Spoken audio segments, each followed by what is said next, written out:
Hey, good morning, everybody. How's it going? Good. Tight. Glad to hear. Welcome in, y'all. So you'll Mr. notice. Robinson. Hey, howdy. You'll notice in the comment that I posted that gave y'all the Zoom link. Please also find in there a PDF to today's tipper. I got one question in there about pendulums at the top, and then I have a question in there at the bottom about spring masses. Do your best with those two questions, and like I said, you could work on it on a separate piece of paper and then upload it at the end of the day. We'll be going over those two tippers first, and then we'll be getting into a lecture for the day. Today we'll be talking about damping, which is just a fancy way of describing how does friction affect some kind of oscillatory system. And just so you know, damping is going to be the topic of the lab that we'll be doing next week after we're done with homework workshop on Monday. So Monday, make sure that you've tried at least most of the homework questions.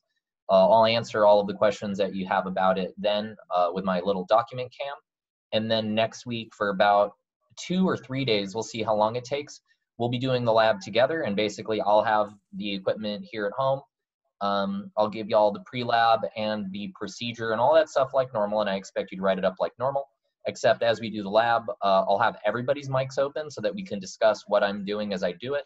I'll record the whole thing with this document cam because, you know, it's not like on a fixed mount or whatever. I can take it off and point it at the experiment. I'll like set it up nice so that we can see all the moving bits and pieces. I'll be taking the data with the Vernier tablet that I brought home, and then it will output an Excel sheet. I'll send that Excel sheet to everybody, and then I'm going to ask y'all to do some manipulations with that in order to analyze the data. Are there any questions on like what we're doing with the class for the next week or so? Mine is about the tippers. Yes. Is it part of the announcement that you put up this morning? Yeah, the PDF should be attached to that same Google Classroom posting where you've got the Zoom link. Okay, because the only PDF that's part of that is the Office Lens one. Yeah, it's Office Lens, but if you open the PDF, it's a tipper. Okay. Is it not? Did I do something wrong? No, it's Yeah, say you I don't don't know. It's not opening for me, so I have no idea. Could I get some opinions out there? Were y'all able to open it or no? Yeah. Open it. Oh, this. Yeah. Then it's just me then. Deep bear.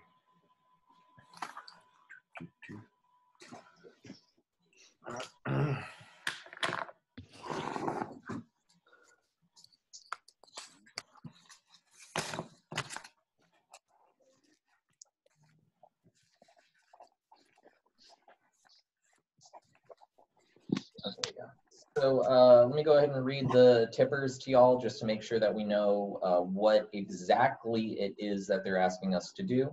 And I would also remind y'all that you should, whenever you're working on this stuff, make sure that you have access to your AP Physics equation sheets, because you don't have to memorize the period equation for the pendulum or the spring mass. Both of them are on there. Did y'all notice that? Oh, no. Here, let me pull up the AP Physics equation sheet, and I'll show you what I'm talking about.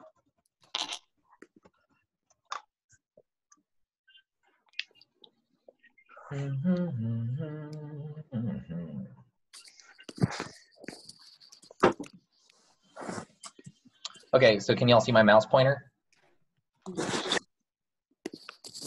On that AP Physics equation sheet where I expect y'all to highlight the equations that we've quote unquote unlocked as we go along, know that this equation right here, period, is equal to 2 pi over omega, which is the same as saying 1 divided by frequency. That is something that we have access to now that we know what period and frequency are for oscillatory systems. The one below that is period is equal to 2 pi square root m over k. Which system does that describe where we have m's and k's? The spring mass.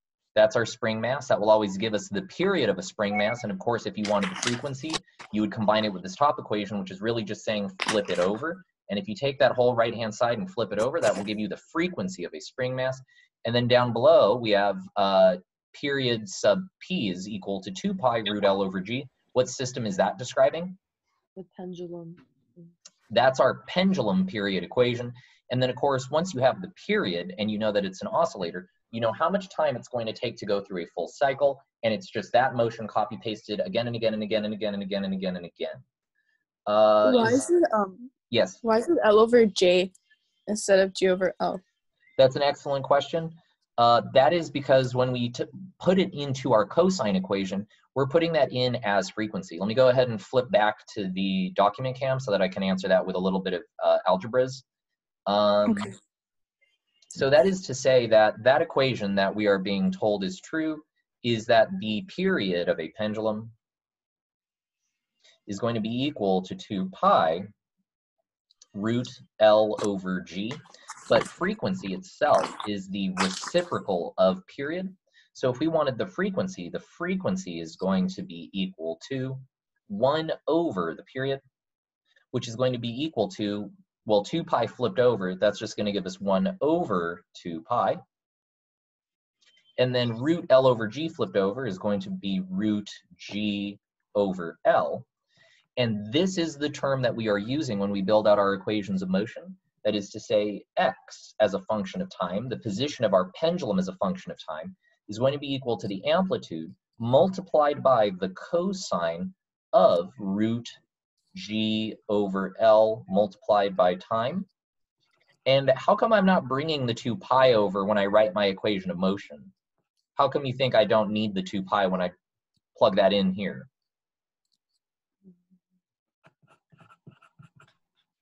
Anybody? How often does cosine repeat? How often does sine repeat? How many radians does it take for us to get a repetition of sine or of cosine? 2 pi. 2 pi. So the reason why it's not plugged into our equations of motion is the simple fact that it's built into the way that sine and cosine inherently behave.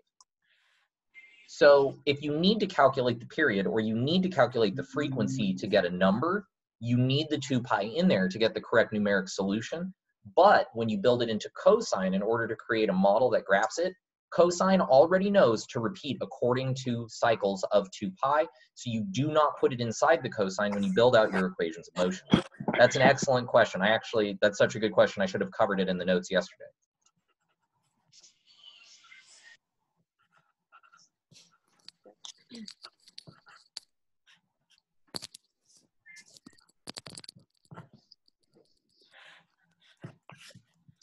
Okay, are we ready to go over the tippers? Yes. Okay, and by the way, just a quick shout out I want to make to everybody who's in AP Physics but not in my calculus class. So if you're in pre-cal or you're in AP Calculus, I just want to tell y'all that last hour in calculus, we talked about scholarships and college funding. So if you want to check out my YouTube channel after I get these videos encoded and uploaded today, if you check out today's lecture on the calculus channel playlist 3/19/2020, there's some decent information there about how to find scholarships for next year, along with some links that you might find useful in case that's something that interests you, and in case you find yourself with spare time, because who has that right now. Nonetheless, item number 1, we want to rank these pendulum in terms of how much time it takes to complete one full swing. And what we have for each one of these pendulums is the mass and the frequency. So right off the bat, which one of those numbers is irrelevant to us? What do we not care about? Mass. Yeah, we don't need the mass, and all we need is the frequency. And how do we use that frequency in order to figure out how much time it's going to take for these guys to complete a full swing? Isn't the higher the frequency, the less time it's going to take? Correct. The higher the frequency, the more cycles there are per second. And in fact, all we need to answer this question here for tipper 1 is this relationship. Frequency is equal to 1 divided by the period, which is the same as saying the period, which is the amount of time it takes to complete one swing, is equal to 1 divided by the frequency. So for all of these pendula A, B, C, and D. We can calculate the time that it'll take to complete one swing simply by taking reciprocal of the frequency. This is to say that period A is going to be equal to 1 divided by 3 hertz. Oogie? Oogie? Sorry, my cat just walked in. Oogie, Oogie, come. Oogie.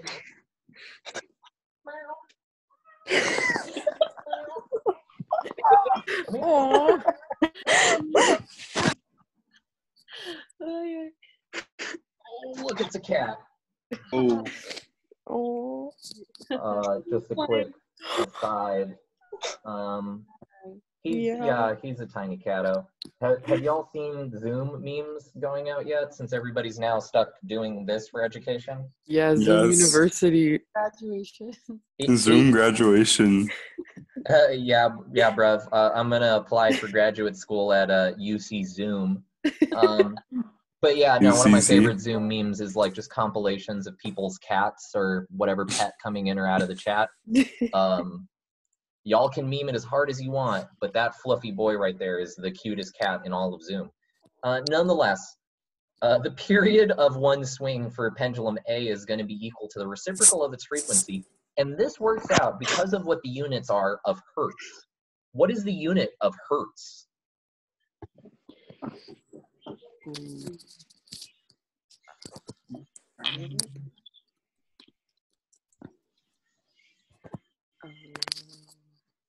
Anybody? What is the unit of hertz? What does that break down to in our standard SI unit scheme? Frequency. It is the unit of frequency, but specifically, what is 1 hertz? Isn't it?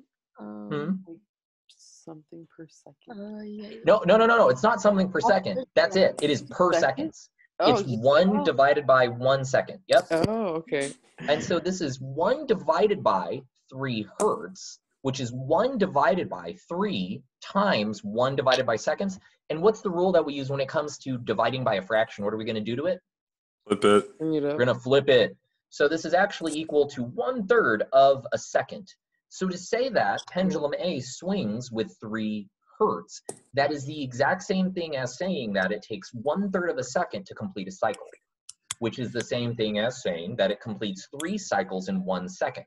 Is it okay? Do we kind of get how those are the same information? Yeah. So by that same logic, what's the period of pendulum B? 1/2 seconds. 1/2 of a second, which is the same as saying it completes 2 cycles every second.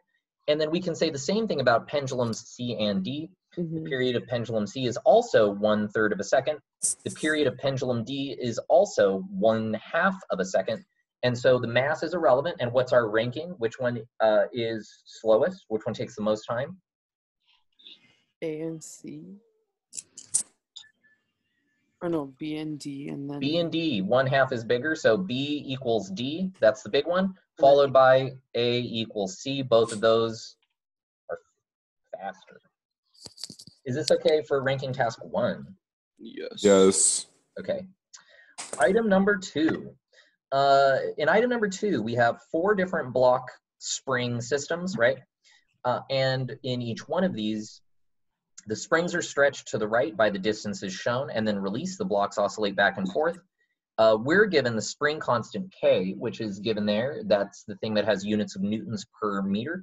And what we want to do is we want to rank the period for each one of these oscillatory systems. So just roughly speaking, conceptually, what makes a spring mass system slow? A spring constant, right? But which direction? A big spring constant or a little spring constant? What would make it slow? A big one. I think you got that one backwards. The No, stiffer the wait. spring is, the quicker it oscillates. yeah. So if we're looking for a slow oscillator, we're looking for the one with a low spring constant. Mhm. And what's the effect of mass? Audi. It makes it slower. Audi. Bigger. The bigger the mass is, the slower it's going to oscillate, yeah? So Michael, when we're where's trying to Audi? look at these, we are going to go through and we are going to calculate them one at a time. However, just know conceptually that if we're looking for the slow one will be the one with a big mass and a small spring constant. Okay, what was the question? Cedric, do you have a question? Your hand's raised.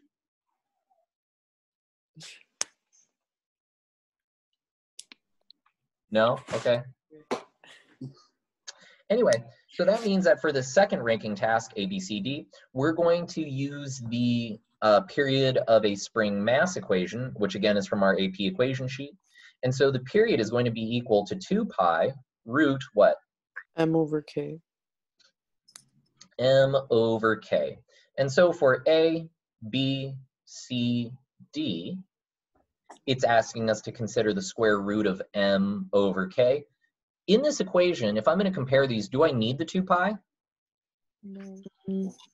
No, not really, because that constant is going to be in front of all of them. So really, we're just comparing the square root of M over K. And notice they're giving us M, K, and they're also giving us the amplitude. Where do I plug the amplitude into this equation?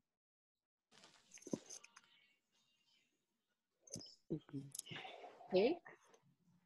K is the spring constant. Where do I plug the amplitude into this equation? No. Wait. You don't? I don't. You don't. That is the trick. It doesn't matter what the amplitude is for an oscillator. It will affect the energy and the momentum, but it does not affect the timing at all. So the amplitude being given, that's actually just there to distract you.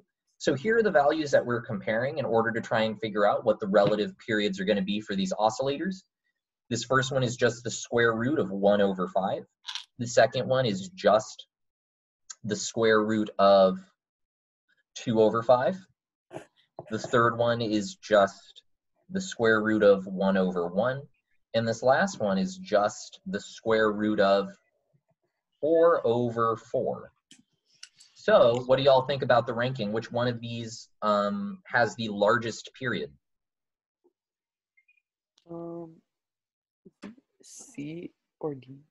C and D are both equal. Both of them will give us back the square root of 1. So D has a stiff spring and a large mass. Those two variables act in opposite directions, but the effects cancel out. And C has a small spring and a small mass and a less stiff spring, but both of those would oscillate at the same rate. Followed by, which period is next? B. B, then A. And that's the ranking for item number 2. Are there any questions on today's warm-up?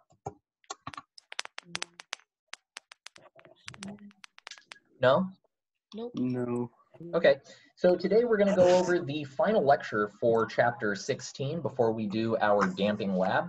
And just so y'all know where we're headed, like in the longer to medium run, after we're done with chapter 16 and we do the damping lab, we'll move into chapter 17, which is all about mechanical waves and sound. And I have for that section a demonstration or a lab, whatever way you want to think about it, that we can all do at home, I think.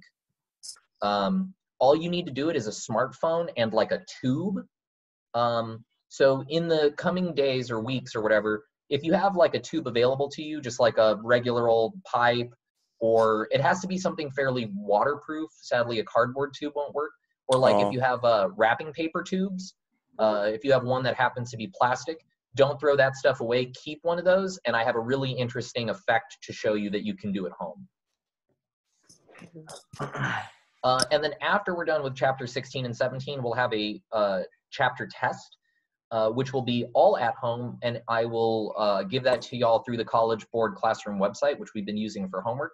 So when we get around to that test, which probably won't be until the week after spring break, we will do the multiple choice part up front, and then the free response part I'll have y'all do on paper and then email to me within the class period. Does all that make sense in terms of how we're going to keep this train going? Yes. Cool. Okay, so let's go ahead and continue on with lecture. Today, we are going to talk about damping.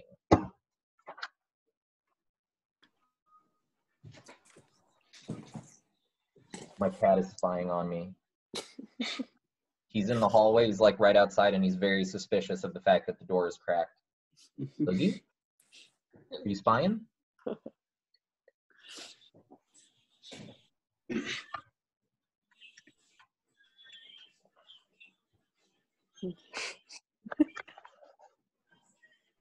That guy?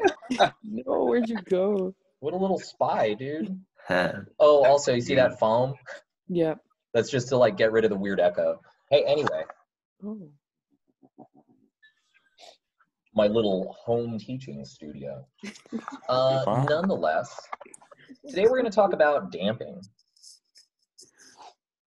And all that damping is damping is what friction does, the effect, bless you. What? Somebody sneezed. The effect No, of friction on an oscillatory system.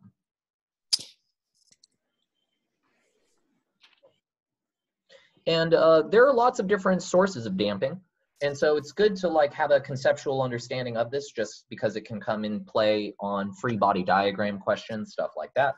But let's go ahead and talk about the sources of friction in our main two systems, and then we'll talk about some more exotic sources of friction that lead to different types of damping. First off, let's go ahead and talk about what's the deal with a pendulum. So a pendulum bob, we did its free body diagram to death. It has a weight due to the presence of the Earth's mass underneath it, and it has a tension in the direction of the string. However, what do you think would be providing the damping on a pendulum? What would be slowing it down periodically over time? Air resistance. It has an air resistance as it goes back and forth. So as I swing my pendulum bob back and forth, it's smashing through the air, and to move the air out of the way, that costs energy from the system. Where else might it experience a friction? Yeah. Where else might a pendulum experience a point of friction? It's in my webcam feed. Would it be the pivot point? It's the pivot point. It's right here where it's touching my thumb, because so long as that thing is making some kind of physical contact, all physical contact and rubbing must have associated with it some kind of friction. So this guy has air resistance acting on it left and right. Air resistance. And up here at the top, we have some kind of contact friction.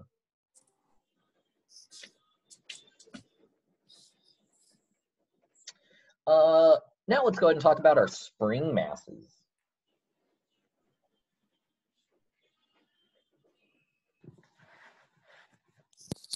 So here's my spring, here's my mass, and let's say that this is on some kind of table shaking back and forth.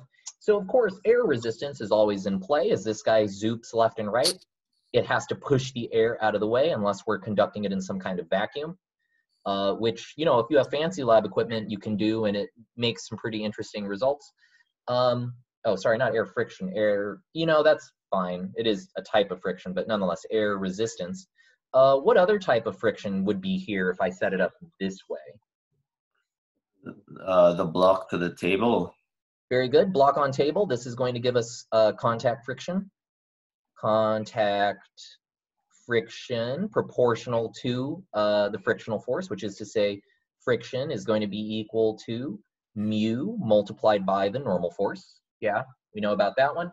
And here's another weird one. There's actually one more source of friction here. Remember that time that we talked about, and don't do this, you bend a paper clip backward, backward, backward, backward, back, forth, and then you touch it and it's Hot. it gets hot. That is because when objects deform, when they flex back and forth and change shape, they have some internal friction. So if you had a very sensitive, whoop, drop my wire. If you had a very sensitive thermometer, like a laser one, you could actually show that as this thing moves back and forth, the spring heats up, and that heating up of the spring must remove energy from the system. Is this okay? These are just concepts. Yes. Cool. And now when it comes to damping, this isn't actually a thing that the AP people are going to hold you responsible for calculating, but what you need to be able to analyze in terms of damping are the three cases of damping. And the three cases that you need to be aware of are the following. We have underdamped systems.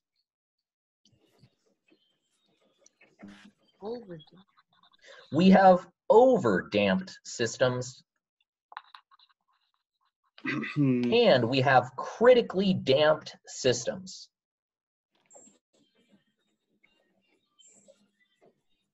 Which I'm going to put all three of these on the same plot because it's important to have comparators of the three.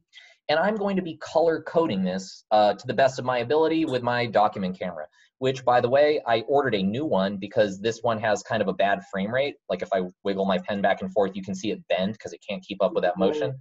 I ordered a new one, but since everybody got sent home from work, the wait list on those is really long right now. But when it comes in, you'll see a sudden upgrade in camera quality. Nonetheless, we're going to make our underdamped system. I'm going to make that black on my notes. I'm going to make the overdamped system green. And tell me out there, can you all tell the difference between green and black? Yes. Yeah, kind of. Kind of. Can you see purple? Oh, wait, no. Can you see purple at all? Yeah. Yeah. I think green is better. Green is better, yeah. Green is better. Gotcha. Okay. And then for the critically damped system, that's the one that is most interesting and most useful to us in engineering. I'm going to make that one red. So, just so that we have a good feel for these, and then of course I'll show you all a better version of these in simulation and in Desmo so that we could get a better feel for it. In an underdamped system, our system is going to oscillate back, forth, back, forth, back, forth, back, forth, back, forth, back, forth, and slow down gradually over time due to whatever internal frictions are inherent in the system. So we set this guy in motion and shrink, shrink, shrink, shrink, shrink, shrink. Over time, our amplitude decreases and we get some sort of waveform like this. Every step forward has a decrease in amplitude. In the case of an overdamped system, there is so much friction in the system that the friction itself is actually going to slow the motion down in terms of its own timing. So if I had an overdamped system, here's a way to like imagine this. Can y'all, what a crappy ruler to use. I shouldn't use something clear on this webcam. And of course, I'm looking at all the rulers in the room. They're all clear also. Oh wait, how about this? Is that okay? Yes. Yeah. So normally if I were to treat this guy as a pendulum, I could just take it and let it go and it would swing back, forth, back, forth, back, forth, back, forth, back, forth, back, forth, back, forth. However, I can change the amount of friction based on how hard I pinch here. If a system is overdamped, I am pinching it so hard, there is so much friction that I let it go and it swings into place at a slower rate than it should. So an overdamped system on here, it won't even exhibit any oscillatory motion whatsoever. It is going to go from its initial position to 0 at some rate based on how much friction is being applied. Is that part okay? Yep. Okay. And now the interesting case is the case of critical damping. When it comes to critical damping, this is like the Price is Right. We want to go as close as we can to the number without going over. And as long as you do that, you will achieve a physical system, right? A set of forces that let you get to 0 as quickly as possible. So here's what I mean by that. Instead of me having too little friction on my pendulum, and then when I let it go, it swings back, forth, back, forth, back, forth, back, forth, back, forth, back, forth, and comes to rest. Or if I have too much friction on my system, I let it go and it gradually swings into place and then stops at the equilibrium position. In the critically damped state, it's going to do the same thing as overdamped. It's not going to oscillate. It's going to swing right down to its bottom position. But, and this is important, it will do it in the minimum time possible. So here's our picture for underdamped. Here's our picture for overdamped. It falls slowly into position and then stops. Here's our picture for critical damping. It falls quickly to the equilibrium position and comes to rest. And so on our little chart here, here's what critical damping looks like. Critical damping is we swing damp, oh no, red, color coding. When it comes to critical damping swings down and stops in the minimum possible time.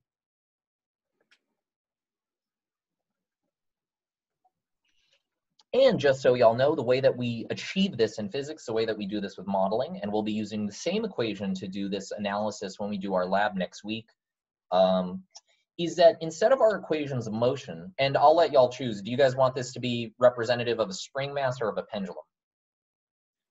Pendulum. Pendulum. So that is to say, if we're doing the equations of motion for a pendulum, x as a function of time is going to be equal to a cosine of root. What's our multiplier in here for a pendulum?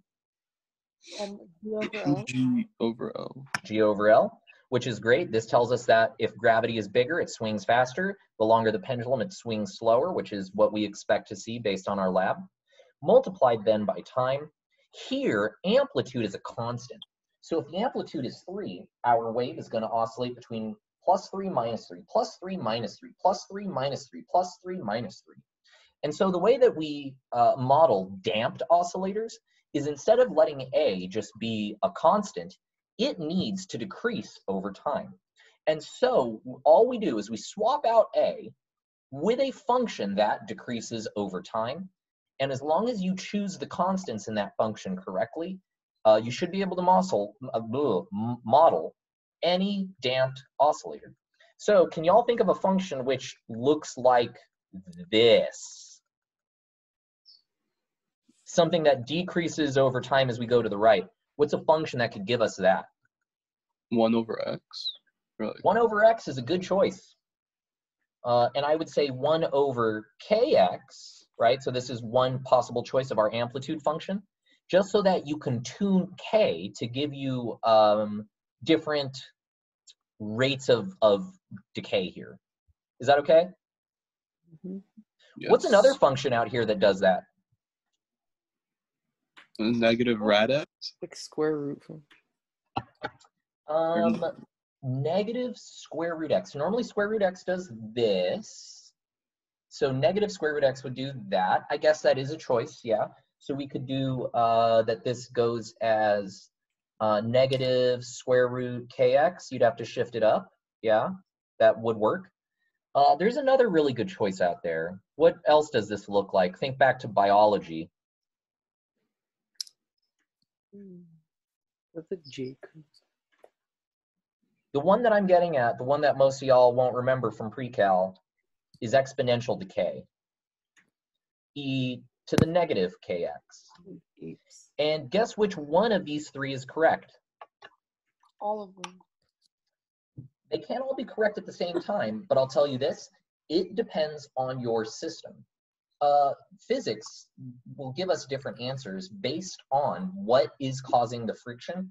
I would guarantee that all of these solutions for the damping of the amplitude would be correct based on what exactly is going on in your system.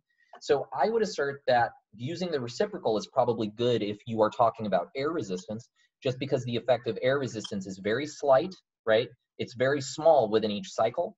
But if you're talking about something which provides a ton of friction, like if you put a pendulum inside a vat of oil and you had it swing back and forth inside the oil, that oil is going to provide a ton of resistance, a ton of damping.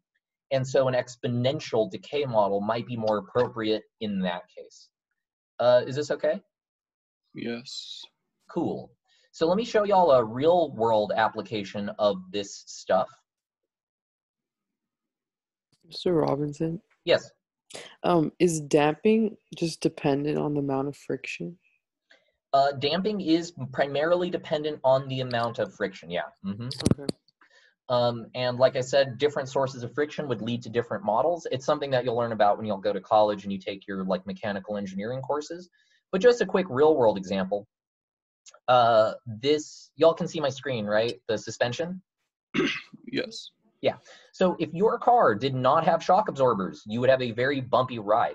Because instead of there being damping for your car, you hit one speed bump in the parking lot, and y'all have probably seen older cars do this.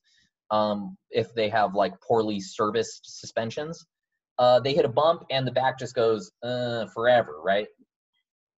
Like that old 1970s Buick that you see driving awkwardly around a Goodwill. Or maybe that's just like my life experience. But here's the point of this stuff, man. The shock absorbers that are built into cars, those pistons themselves are filled with fluid.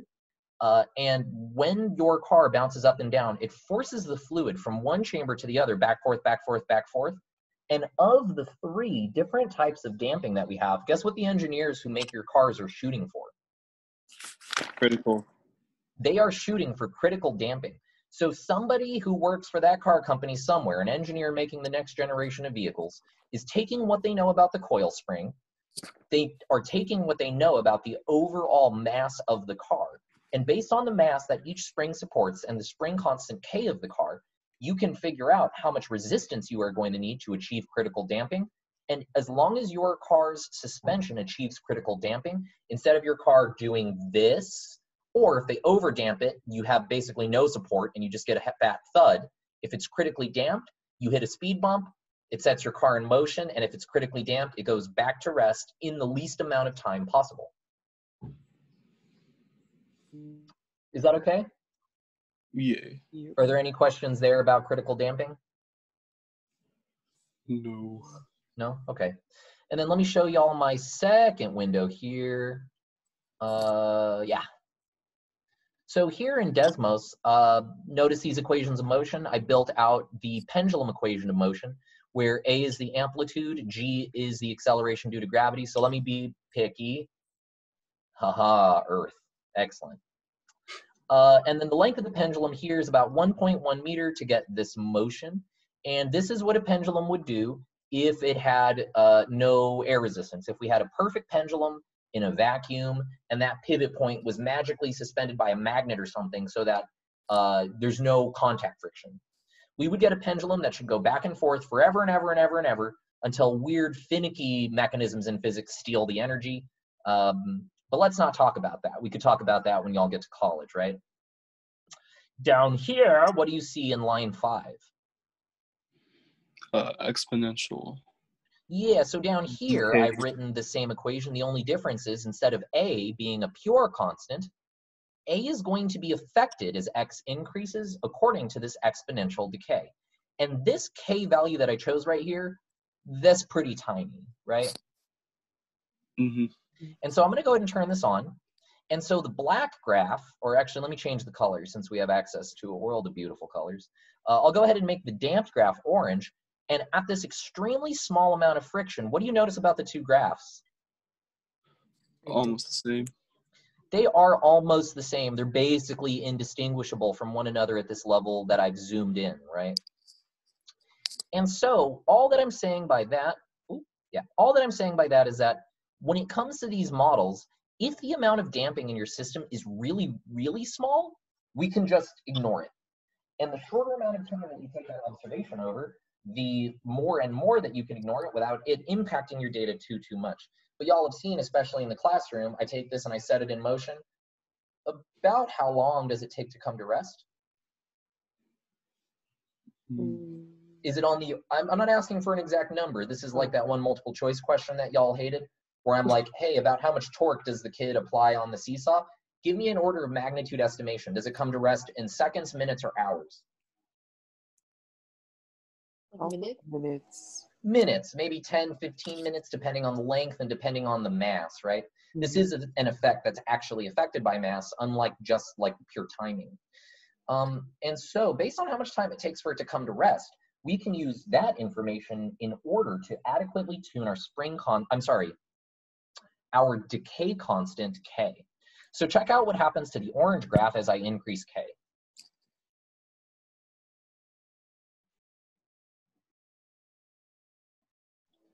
Y'all see that change? Mm-hmm. Yeah. So at the beginning, it's still 1-to-1. The two line up perfectly because within that first swing, it won't be significantly affected by friction. But in the real world, as we go on to the right, each subsequent swing will get smaller and smaller and smaller and smaller as it asymptotically goes to 0 and it comes to rest. And if we really get crazy with it, K, our damping, can become so big that we get no oscillations at all, that it flattens out so early that it flattens out to 0 within that first oscillation, increasing and manipulating K. Oh, and I guess I didn't let this go high enough. Manipulating and increasing K is a way that we can manually figure out what the critical damping coefficient might be. And just like all the other Desmos sheets I've been making, I will make this one available to y'all so that you can see what happens as, almost there, and hey, critically damped. I was able to increase K until it dropped down within the first oscillation. How about that? For this guy, critical damping would occur at 4.03. And so we could use that information to design our shock absorbers, for example. Is this okay? Yes. Are there any questions out there about damping, critical damping, or under damping? Nope. No? Okay. So the damping coefficients, save that. I'll post that to Classroom. And I suppose in terms of regular harmonic oscillators, that's it for lecture on chapter 16. So what I have for y'all right now in terms of homework is you have those little tech activities that I gave y'all to fiddle with the other day. I'm going to give y'all this sheet in Desmos. I'm not going to ask for anything back from this. I just want y'all to be able to play with what the spring constant, I'm sorry, God, I keep saying spring constant, damping constant K does to our oscillatory motion. And yesterday I told y'all to fiddle with that pendulum simulator, right? Mm-hmm. Yeah. If you haven't done so, please do that. And notice that in the simulator itself, we can set it in motion, but I can also fiddle with the friction. And now we know how it is that we would model that. If you put friction in there, you are going to damp your oscillator. And if you want to model that, you'll have to hit the amplitude A with a function that decreases over time. The other thing that I'm going to post for us to fiddle with is a spring mass simulator, which I really like because it has both the energies on the left-hand side there, right? Which you can see they change based on the, ooh, let me catch it, the position of this guy. So the higher I lift it, the higher the potential energy goes. The lower I pull it, the lower the potential energy goes. And as it swings back and forth, the faster it goes, you can see where the kinetic energy is minimum, where it's 0 when it changes directions, all that good stuff. You can see the effect of mass on here. If I make the mass heavier, it goes slower. If I make the mass lighter, it goes faster. And I can also fiddle with the spring constant. If I make the spring constant higher, it goes faster. If I make the spring constant lower, it goes slower. And then for the damping, which is over here, I can take this and I can turn it up. And we can get various types of damped motion. So are we looking at under or over? How do you know? Cause it's not like moving. Take a look at it. Does it swing past the equilibrium position? Yeah. It does. If it swings past the equilibrium position, then this is some kind of under-damped motion. If it doesn't do that, if I start it here and we kind of just drop and it comes to rest instantly, see that? Yeah? Over. Yeah. That's critical, right? That's over. Oh, Mhm. over. That's over. And it would be hard to find critical here. So critical would do the same thing. It's going to drop to that position without oscillating, but it's going to do it quicker than that. It's going to do it without, ooh, that's close. I think this one would probably be critical. It's going to drop into that final position quicker than it does when it's overdamped. Is that stuff okay? Yes. Yeah. Cool. So that's it in terms of big ideas, big questions in terms of oscillators. And let me give you all just the little snippet for what dovetails this nicely into the next lecture. Though what I'm about to say is very potato-y. And so if there are any of my own professors in the chat watching, they're about to be disappointed with the gross oversimplification that I'm about to make. But nonetheless, I still think it is a good way to justify the connection between what we're doing now and what we'll be doing next chapter. In the next chapter that we're talking about, which y'all already have some idea of because you did the reading, yeah? Yeah. We'll be talking about mechanical waves. And the reason why we are interested in mechanical waves is the fact that, I mean, normally I talk about how, you know, we're all in a classroom together and I'm talking and my vocal cords vibrate the air and the air vibrates your eardrums and that's how information gets to your brain. Mhm. What we're doing right now is even more complicated because I am speaking into a microphone. The diaphragm on the microphone is vibrating. That vibration is being turned into an electrical signal inside of my computer, which is then being sent through the internet to your computer, where that wave is being turned into a signal that your speakers or headphones can output. That speaker or headphone is vibrating the decoded information into your brain, and now you're learning or something, right? Right, it's all crazy how many things are occurring to make this lesson possible. Dang. But the reason why we're interested in these things in terms of how they relate to one another is that mechanical waves, which are waves that propagate through a medium. That's not how I spell waves. Waves that propagate through a medium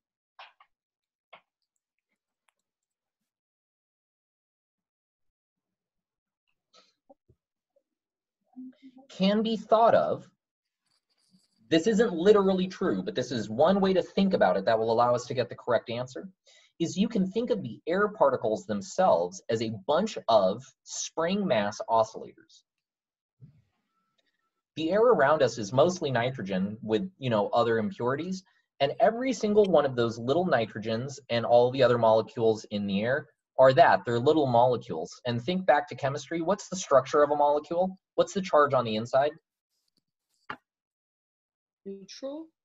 On the inside. In total, they're neutral, but on the inside, they are Positive.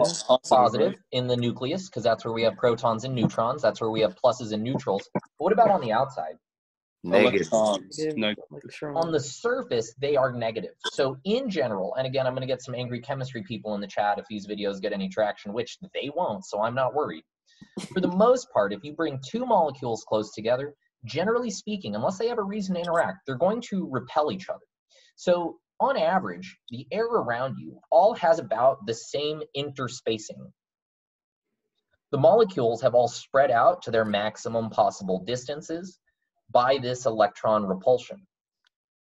Now, when I talk or whatever, it is sending a pulse through the air, which is taking this molecule and forcing it over a little bit to the right. When that happens, this molecule is like, wait, stay out of my personal space. I need all of this personal space. It's my personal space. It is also going to get pushed over a little bit to the right, a little bit to the right, a little bit to the right. However, because all of these air molecules are surrounded by other air molecules, what do you think happens? What kinds of forces are acting on them after they get displaced? Restorative. That's what's up. Because they all have this mutual electron repulsion, if this guy gets pushed to the right, the homie over here to the right is going to push that guy back to the left. And when he gets pushed back to the left, this homie over here to the left is going to push him back to the right. And so if you think of each air molecule as its own tiny little spring mass oscillator, it is one way to think about how sound propagates. When you talk, you are displacing the air, and since each air molecule between here and the microphone acts as a spring mass oscillator, we can treat those oscillations as a mechanical wave of individual oscillators.